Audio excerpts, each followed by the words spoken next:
जब मैं spiritual journey पर यहां आता था तो यहां पहाड़ों पर रहने वाले मेरे भाई बहनों का संघर्ष, उनका परिश्रम, कठिनाइयों को पार करने की उनकी ललक मुझे हमेशा प्रेरित करती थी। साथियों, यहां बिताए हुए दिनों ने मुझे उत्तराखंड के असीम सामर्थ्य का साक्षात परिचय करवाया है। इसलिए ही जब बाबा केदार के दर्शन के बाद मैंने कहा ये दशक उत्तराखंड का है,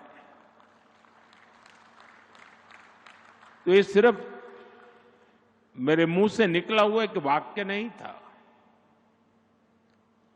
मैंने जब ये कहा तब मुझे पूरा भरोसा आप लोगों पर था। आज जब उत्तराखंड अपने 25 वर्ष पूरे कर रहा है तो मेरा ये विश्वास और दृढ़ हो गया है कि उत्तराखंड के उत्कर्ष का कालखंड है। साथियों, 25 साल पहले जब उत्तराखंड नया नया बना था तब चुनौतियां कम नहीं थी। संसाधन सीमित थे, राज्य का बजट छोटा था, आय के स्रोत बहुत कम थे और ज्यादातर जरूरतें केंद्र की सहायता से पूरी होती थी। आज तस्वीर पूरी तरह बदल चुकी है। 25 साल पहले उत्तराखंड का बजट सिर्फ 4,000 करोड़ रुपए था। आज जो 25 साल की उम्र के हैं उनको उस समय का कुछ भी पता नहीं होगा। उस समय 4,000 करोड़ रुपए का बजट था। आज ये बढ़कर 1,00,000 करोड़ रुपए को पार कर चुका है। 25 साल में उत्तराखंड में बिजली उत्पादन 4 गुना ज्यादा हो गया है। 25 वर्षों में उत्तराखंड में सड़कों की लंबाई बढ़कर 2 गुनी हो गई है और यहां 6 महीने में 4,000 यात्री हवाई जहाज से आते थे। 6 महीने में 4,000। आज एक दिन में 4,000 से ज्यादा यात्री हवाई जहाज से आते हैं। साथियों, इन 25 सालों में इंजीनियरिंग कॉलेजों की संख्या 10 गुना से ज्यादा बढ़ी है। पहले यहां सिर्फ एक मेडिकल कॉलेज था, आज यहां 10 मेडिकल कॉलेज है। साथियों, देवभूमि उत्तराखंड भारत के आध्यात्मिक जीवन की धड़कन है। गंगोत्री, यमुनोत्री, केदारनाथ, बद्रीनाथ, जागेश्वर, आदि कैलाश, ऐसे अनगिनत तीर्थ हमारी आस्था के प्रतीक है। हर वर्ष लाखों श्रद्धालु इन पवित्र धामों की यात्रा पर आते हैं। उनकी यात्रा भक्ति का मार्ग खोलती है, साथ ही उत्तराखंड की अर्थव्यवस्था में नई ऊर्जा भरती है। साथियों, बेहतर कनेक्टिविटी का उत्तराखंड के विकास से गहरा नाता है। इसलिए आज राज्य में 2 लाख करोड़ रुपए से अधिक की परियोजनाओं पर काम चल रहा है। ऋषिकेश कर्णप्रयाग रेल परियोजना प्रगति पर है। दिल्ली देहरादून एक्सप्रेसवे अब लगभग तैयार है। गौरीकुंड, केदारनाथ और गोविंदघाट हेमकुंड साहब रोपवे का शिलान्यास हो चुका है।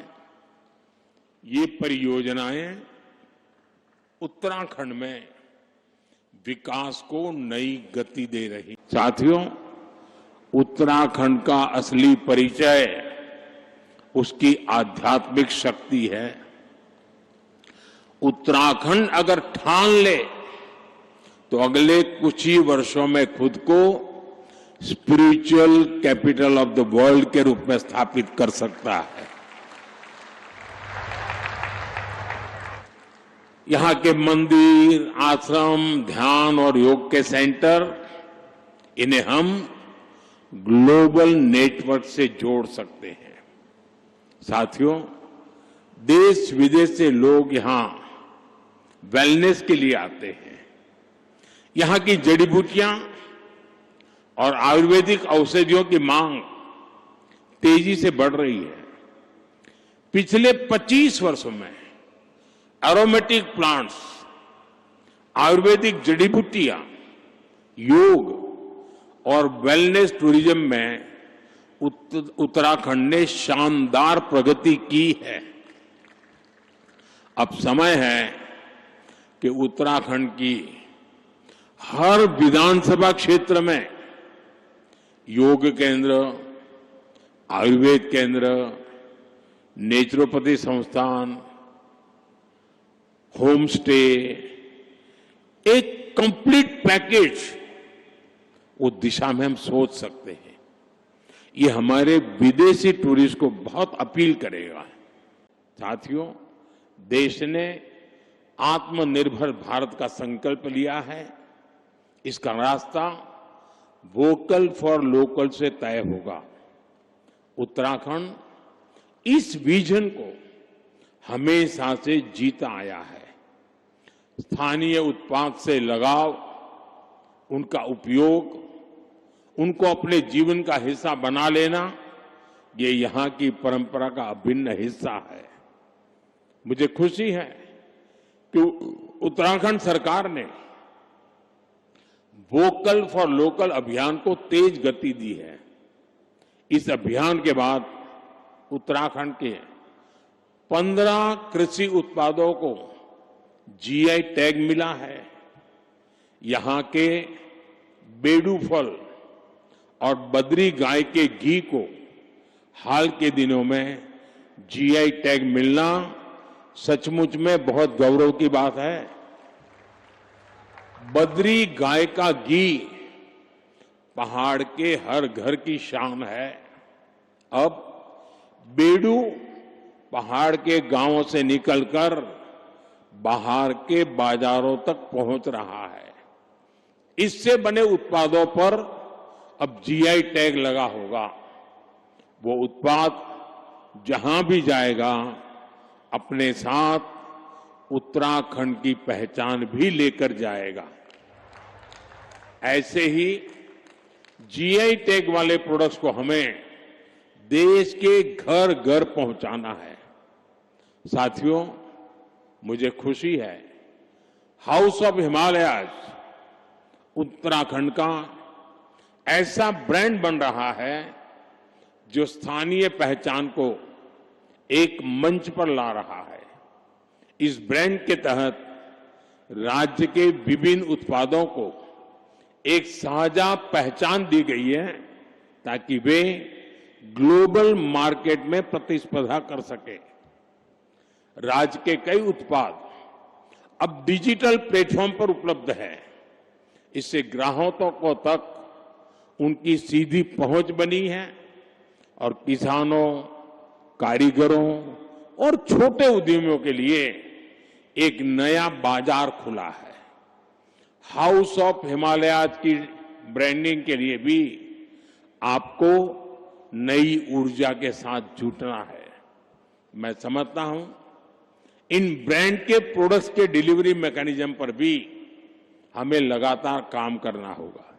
साथियों, आप जानते हैं कि उत्तराखंड की अब तक की विकास यात्रा में कई रुकावटें आई हैं, लेकिन भाजपा की मजबूत सरकार ने हर बार उन बाधाओं को पार किया और ये सुनिश्चित किया है कि विकास की गति पर ब्रेक न लगे।